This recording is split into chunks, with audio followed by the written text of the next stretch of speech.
आज के इस वीडियो में हम लोग एनसीईआरटी बुक के अनुसार दूसरा चैप्टर परमाणु संरचना शुरू कर रहे हैं।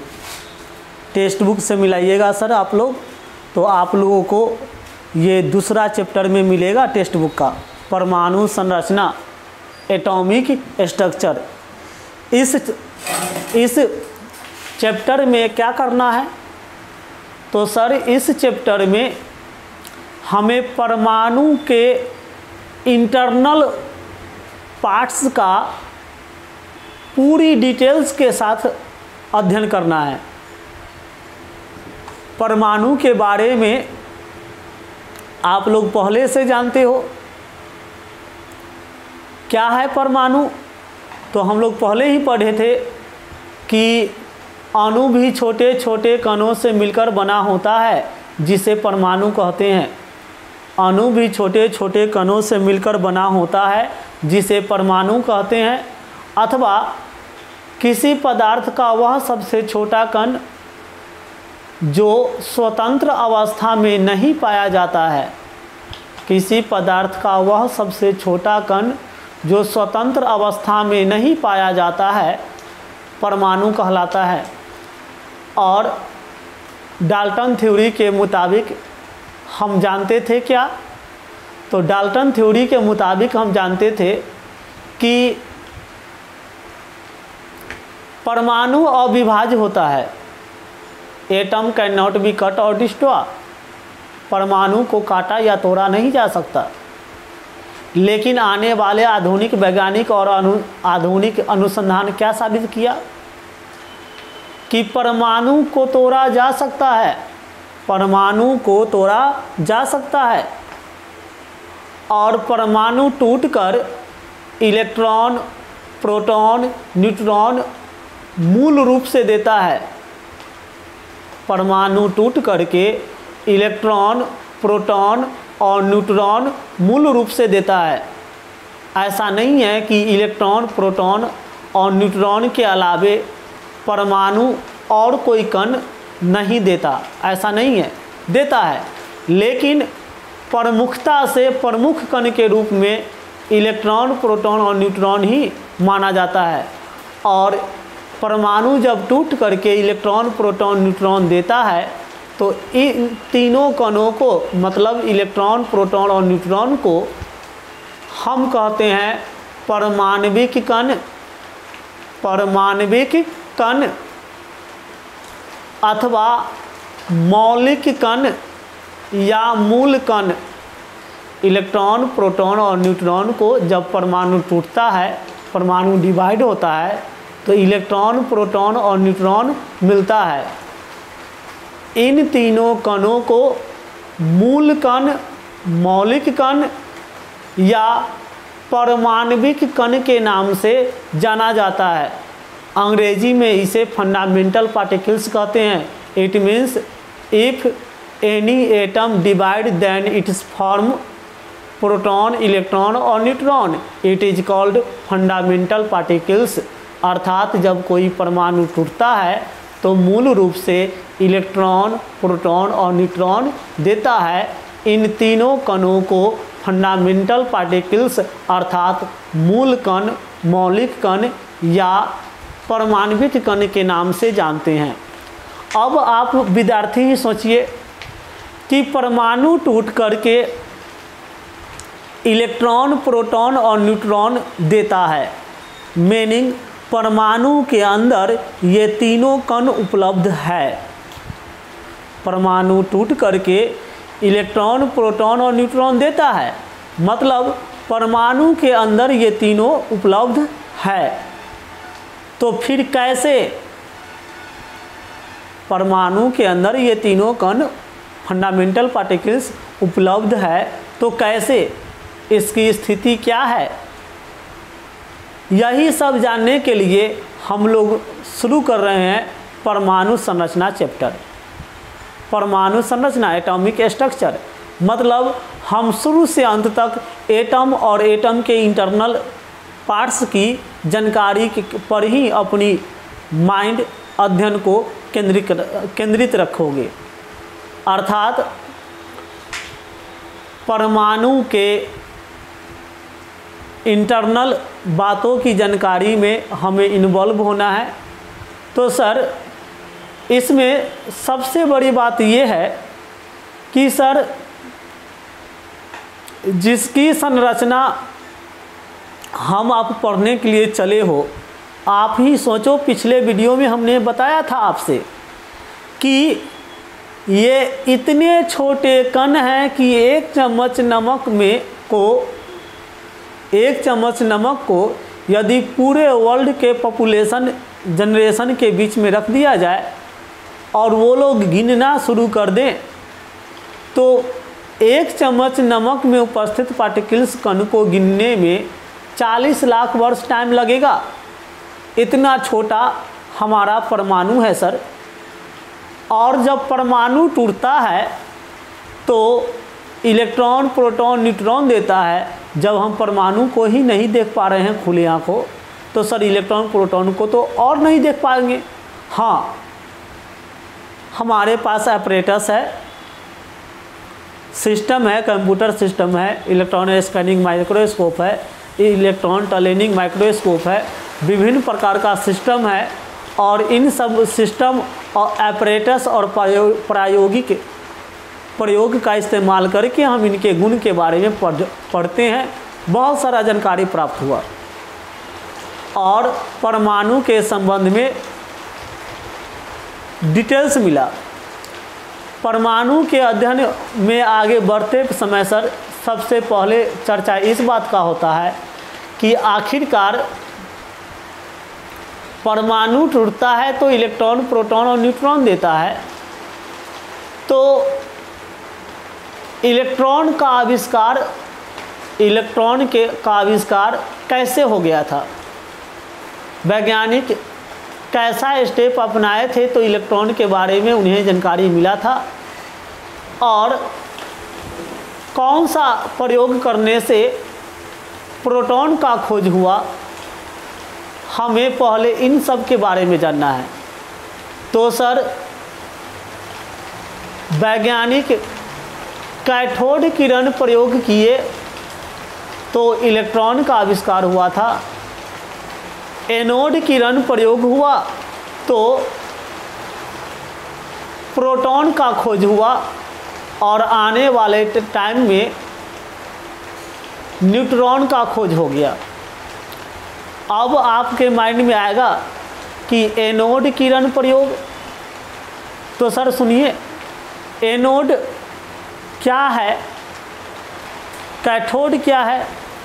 तो सर बैटरी अथवा सेल में हम लोग 2 चिन्ह इस्तेमाल करते हो, प्लस और माइनस का। सर माइनस वाला कैथोड और प्लस वाला एनोड के रूप में जाना जाता है। मतलब ये कि सेल में वैद्युत अपघटनी सेल ही मानिए आप, सेल में धातु का 2 छड़ उपयोग में आता है।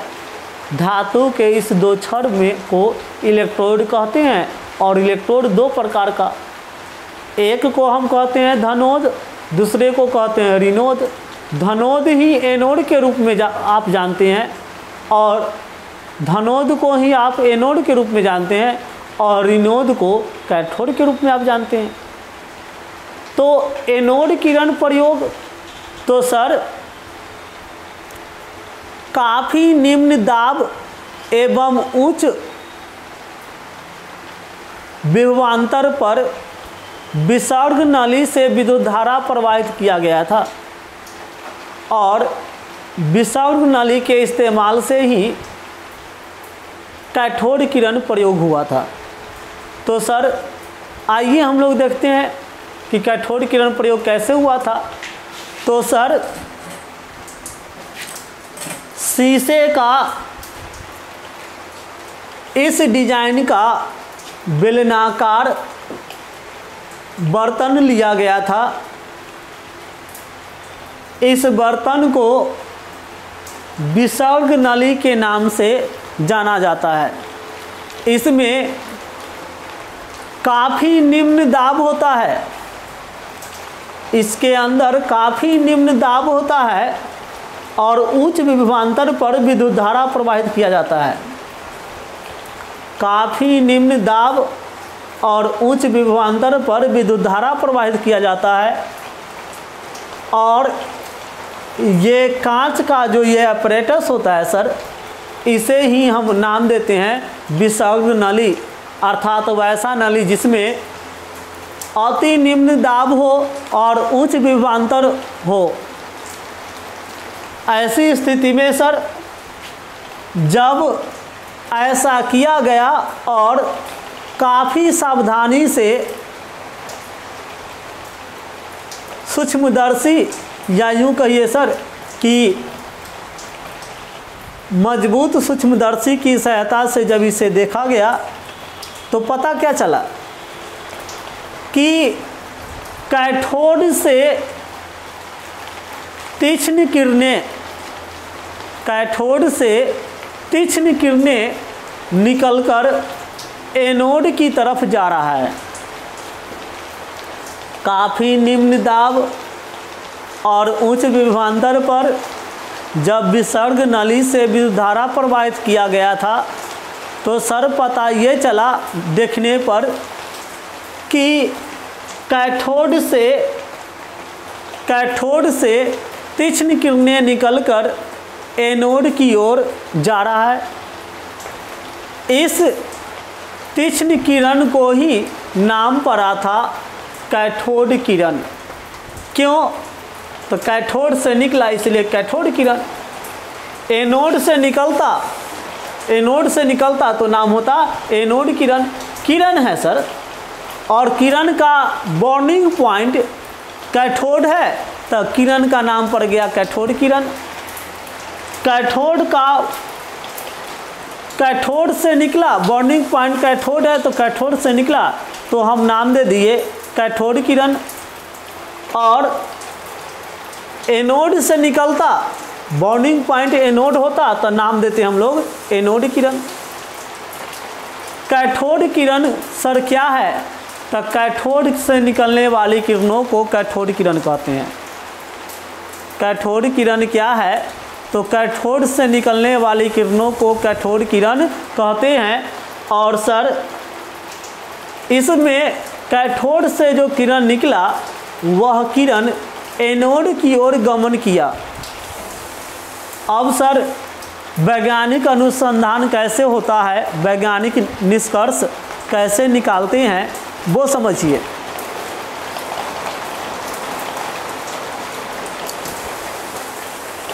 कैथोड से निकल करके एनोड की ओर गमन किया सीधी रेखा में। अब सर हमें सबूत चाहिए कि कैथोड किरण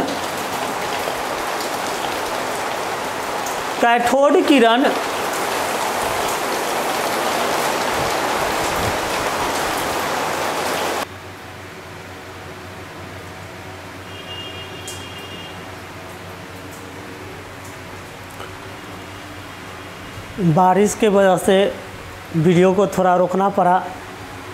आइए फिर से वापस आते हैं टॉपिक पर। हम आपसे बोल रहे थे कि कैथोड किरण प्रयोग से इलेक्ट्रॉन का आविष्कार हुआ और कैथोड किरण प्रयोग टेस्ट के दरमियान हमें क्या मिला। तो जब निम्न दाब और उच्च विभवांतर पर विद्युत धारा प्रवाहित किया गया तो एक तीक्ष्ण किरणें कैथोड से निकलकर एनोड की ओर गमन किया। चूँकि किरण निकला था कैथोड से इसलिए नाम हम दे दिए कैथोड किरण। हम बात कर रहे थे कि वैज्ञानिक अपने अनुसंधान या टेस्ट को आगे कैसे बढ़ाते हैं। ये देखिए तो सच सर आप मेरे तर्कों को सुनिएगा तो आपको फीलिंग हो जाएगा कि वैज्ञानिक अपने अनुसंधान को आगे कैसे बढ़ाते हैं। तो सर जब कैथोड किरण प्रयोग में कैथोड से निकलने वाली किरण एनोड की ओर गमन किया तो उसका मार्ग पथ सीधा था। फिर भी वैज्ञानिक इस बात को नहीं माने कि कैथोड किरण का पथ सीधा कैथोड से एनोड की ओर है। प्रमाणित करने के लिए उन्होंने कैथोड किरण के रास्ते में एक अपारदर्शक पदार्थ रख दिया। आप जानते हैं कि अपारदर्शक पदार्थ कैथोड किरण के रास्ते में मार्ग में वैज्ञानिकों ने अपारदर्शक वस्तु रख दिया। अपारदर्शक वस्तु क्या होता है? तो वह ऐसा पदार्थ जिससे होकर प्रकाश या किरणें आर पार नहीं जाती। वैसा पदार्थ जिससे प्रकाश या किरणें आर पार नहीं जाती। तो जितना बड़ा वो अपारदर्शक वस्तु होता है उतना ही बड़ा अथवा उतना ही छोटा उसका छाया बनता है। मीनिंग सर, यदि कैथोड किरण सीधी रेखा में गमन करता है और उसके मार्ग में हम अपारदर्शक वस्तु रख दें तो सिद्धांत के मुताबिक छाया एनोड की ओर बनना चाहिए। और सर प्रयोग में यही हुआ था कि छाया एनोड की ओर बना था। साबित हो गया कि कैथोड किरण सीधी रेखा में, सीधी पथ पर, सीधी मार्ग में गति करता है। आगे चल के ये पता लगाने की कोशिश किया गया कि क्या कैथोड किरण में द्रव्यमान है। और सर याद कीजिए, यदि कैथोड किरण में द्रव्यमान है मीनिंग कैथोड किरण में पदार्थ वाली गुण है। हम पदार्थ के परिभाषा में ही पढ़े थे कि द्रव्यमान होना चाहिए पदार्थ में। ऐसी स्थिति में कैथोड किरण में पदार्थ वाली गुण है या पदार्थ वाली गुण नहीं है, ये जानने के लिए, ये बताने के लिए कैथोड किरण के मार्ग में, पथ में काफ़ी हल्के वजन का घिरनी, हमारा हिंदी भाषा कहता है घिरनी, और हम लोगों का केमिस्ट्री का भाषा कहता है पाद चक्र डाल दिया गया। और जब टेस्ट किया गया तो पता चला कि वह घिरनी कैथोड किरण के टक्कर से, वह घिरनी पाद चक्र कैथोड किरण के टक्कर से नाचने लगा, घूमने लगा। और हमें पहले से पता है कि यह पदार्थ का गुण है कि पदार्थ धक्का देता है, अवरोध देता है। मतलब ये सर कि कैथोड किरण में पदार्थ वाली गुण है। प्रयोग को आगे बढ़ाया गया और आगे बढ़ाने के बाद ये जानने की कोशिश किया गया कि क्या कैथोड किरण में कोई आवेश है। आप जानते हो आवेश दो प्रकार का होता है, धन आवेश और ऋण आवेश। क्या कैथोड किरण के पास कोई आवेश है? तो टेस्ट करने के लिए सर इस विसर्ग नली के ऊपर और इस विसर्ग नली के नीचे आवेश युक्त प्लेट को रख दिया गया। तो सर नीचे प्लस वाला को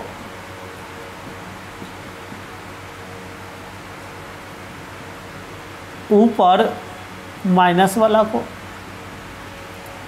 और तब प्रयोग को आगे बढ़ाया गया तो पता चला कि कैथोड किरण, पता ये चला कि कैथोड किरण हल्के से विचलित होकर आगे बढ़ता है।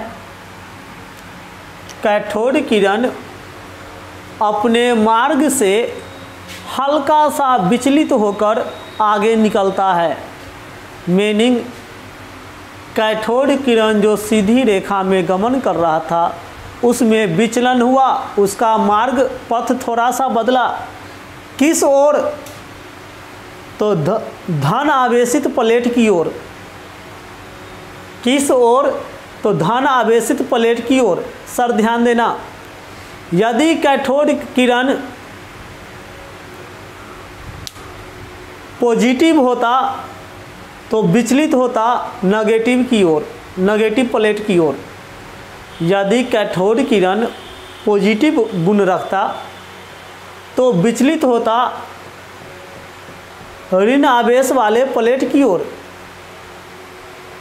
लेकिन विचलित हुआ धन आवेशित प्लेट की ओर, विचलित हुआ धन आवेशित प्लेट की ओर। और हमें लोअर क्लास से पता है कि समान आवेश एक दूसरे को प्रतिकर्षित करते हैं, जबकि विजातीय आवेश एक दूसरे को आकर्षित करते हैं। यहाँ आकर्षण हुआ, यहाँ आकर्षण हुआ। मीनिंग क्या? तो दोनों के आवेश विजातीय हैं और ये धन आवेशित प्लेट है। अर्थ सर कि कैथोड किरण ऋण आवेशित है। प्लेट धन आवेशित है और उधर की ओर आकर्षित हुआ, मतलब ये कि खुद कैथोड किरणें ऋण आवेशित है। यहाँ तक अनुसंधान होने के बाद कैथोड किरण के बारे में कई प्रमुख जानकारी हमें मिला। जैसे सर हमें जानकारी मिला कि कैथोड किरण सीधी रेखा में गमन करता है, कैथोड किरण में द्रव्यमान है इसलिए वो पाद चक्र को धक्का दे देता है। कैथोड किरण में आवेश कैसा है? तो ऋण आवेश है। और इसी तरह सर प्रयोग के बाद पता चला कि ऋण आवेश युक्त ये कैथोड किरणें जिसमें ऋण आवेश है, कण वाली गुण है, पदार्थ वाली गुण है, और यही ऋण आवेशित कण जो कैथोड किरण के रूप में निकला उसी का नाम आने वाले टाइम में इलेक्ट्रॉन के नाम से जाना गया।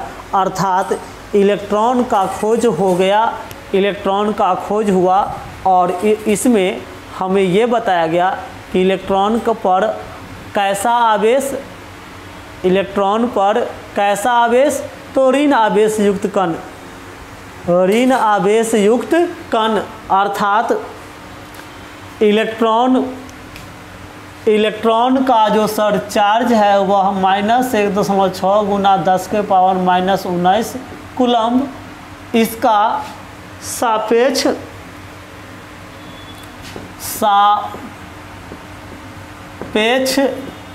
द्रव्यमान, तो सर इसका सापेक्ष द्रव्यमान होता है 0.0057 ग्राम। निरपेक्ष द्रव्यमान होता है 9.11 गुना 10 के पावर -31 kg। इसी को आप लिख सकते हैं 9.11 गुना 10 के पावर -28 ग्राम। तो सर इस तरह इलेक्ट्रॉन का आविष्कार हो गया और इलेक्ट्रॉन के आविष्कार करने वाले वैज्ञानिक थे वैज्ञानिक सर जे थॉमसन। इलेक्ट्रॉन का आविष्कार करने वाला वैज्ञानिक का नाम था सर जे थॉमसन। सर इसी विसर्ग नली में जब एनोड किरण प्रयोग हुआ, एनोड किरण का अध्ययन हुआ, तो एनोड किरण प्रयोग जो था वह जस्ट इसका अपोजिट, कैथोड किरण प्रयोग जो आप देख रहे हो ना, तो कैथोड किरण प्रयोग के जस्ट विपरीत था वो एनोड किरण प्रयोग। और एनोड किरण प्रयोग से प्रोटॉन का आविष्कार हुआ और प्रोटॉन पर सरचार्ज जो था वह +1.6 गुना 10⁻⁻⁹ कूलम्ब और सापेक्ष द्रव्यमान प्रोटॉन का सापेक्ष द्रव्यमान प्रोटॉन का 1.00557 ग्राम और निरपेक्ष द्रव्यमान इसका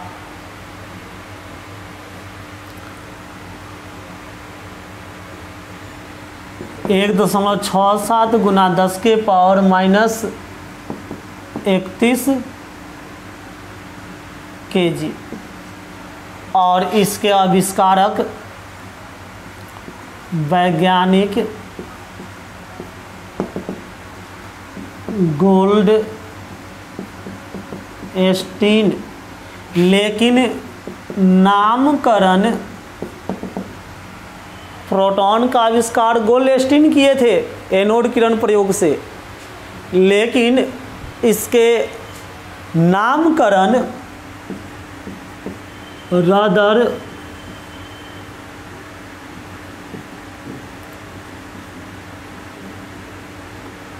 रदरफोर्ड नामक वैज्ञानिक ने किया था।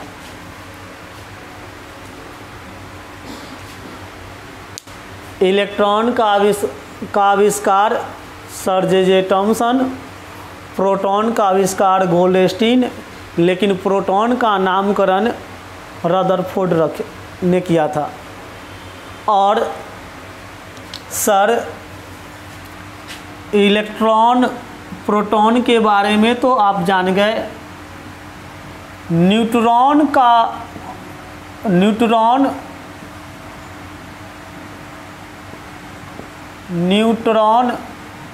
जो उदासीन कण है, न्यूट्रॉन जो उदासीन कण है, इसका आविष्कार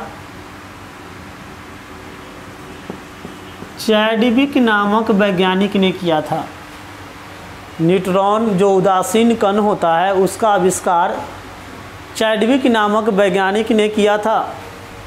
और इसका सर इस पर कोई आवेश नहीं है, आविष्कारक चैडविक। और इसका सापेक्ष द्रव्यमान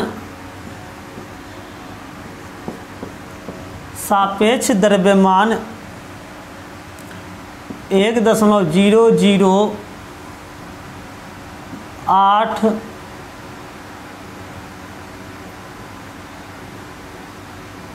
के करीब होता है सर। मीनिंग ये कि कैथोड किरण प्रयोग से इलेक्ट्रॉन का आविष्कार, आविष्कारक जे थॉमसन। एनोड किरण प्रयोग से प्रोटॉन का आविष्कार, प्रोटॉन का आविष्कारक गोल्डस्टीन, लेकिन नाम देने वाला रदरफोर्ड। और आने वाला टाइम में न्यूट्रॉन का खोज हुआ। न्यूट्रॉन उदासीन कण है, खोजकर्ता चैडविक। सापेक्ष द्रव्यमान 1.00827 के करीब होता है सर। अगले वीडियो में हम लोग रदरफोर्ड मॉडल को पढ़ेंगे, तब तक हम लोग एक छोटा सा मॉडल टॉमसन मॉडल की चर्चा कर लें।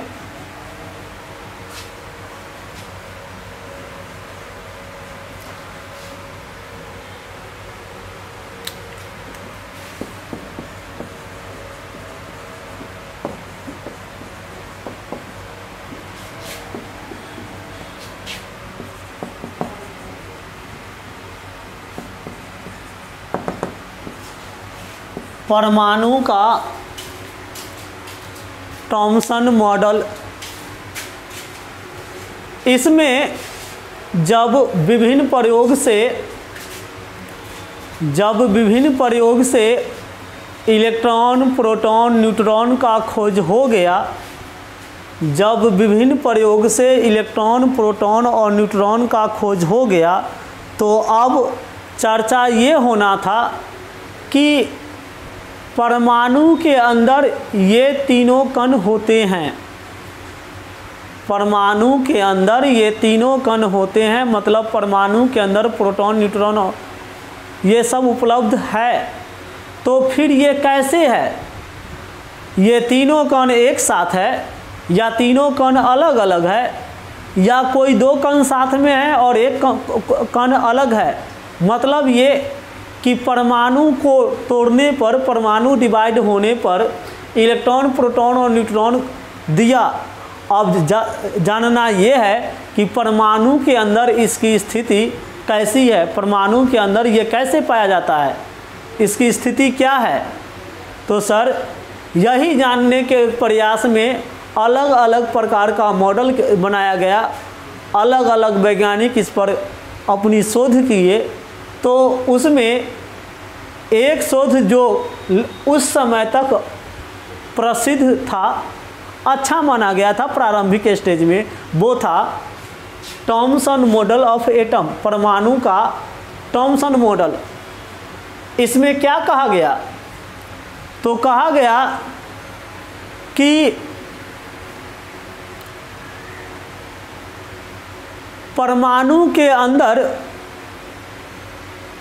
प्रोटॉन और इलेक्ट्रॉन ठीक उसी प्रकार वितरित रहते हैं, बटा हुआ रहते हैं, एक दूसरे से मिला हुआ रहते हैं। परमाणु के अंदर प्रोटॉन और इलेक्ट्रॉन ठीक वैसे ही मिले रहते हैं जैसे तरबूज में खाने वाला लाल भाग में उसका काला बीज बैठा हुआ रहता है, जस्ट वैसे ही परमाणु के अंदर प्रोटॉन और इलेक्ट्रॉन रहते हैं। फिर से सुनिए, टॉमसन मॉडल में टॉमसन साहब ने क्या तर्क दिया कि परमाणु के अंदर प्रोटॉन और इलेक्ट्रॉन एक दूसरे में समान रूप से वितरित रहते हैं, ठीक उसी प्रकार जैसे तरबूज में खाने वाला लाल भाग में काला बीज बटा हुआ रहता है, ठीक वैसे ही परमाणु के अंदर प्रोटॉन और इलेक्ट्रॉन रहते हैं। इस मॉडल का निष्कर्ष ये था कि परमाणु में कोई रिक्त स्थान नहीं होता, परमाणु में कोई रिक्त स्थान नहीं होता, और न्यूट्रॉन के संबंध में ये मॉडल कुछ नहीं कह पाया। प्रोटॉन और इलेक्ट्रॉन की स्थिति बहुत हद तक तो टॉमसन मॉडल में बात हो गया, लेकिन न्यूट्रॉन के बारे में ये मॉडल कोई तर्क नहीं दे पाया। और टॉमसन मॉडल का सबसे मूल निष्कर्ष कि परमाणु में रिक्त स्थान नहीं होता है, परमाणु पूरा भरा हुआ रहता है। क्यों, कैसे? तो उनका तर्क था कि परमाणु के अंदर प्रोटॉन और इलेक्ट्रॉन एक दूसरे में समान रूप से वितरित रहते हैं, ठीक उसी प्रकार जैसे तरबूज में लाल भाग खाने वाला और में काला बीज समान रूप से वितरित रहता है। इसलिए टॉमसन मॉडल को कभी कभी तरबूज मॉडल भी कहा जाता है। तो ठीक है सर, अगले वीडियो में हम लोग रदरफोर्ड मॉडल का अध्ययन करेंगे। आप सब विद्यार्थी से निवेदन भी है कि आप रदरफोर्ड मॉडल को अपने बुक से पढ़िएगा।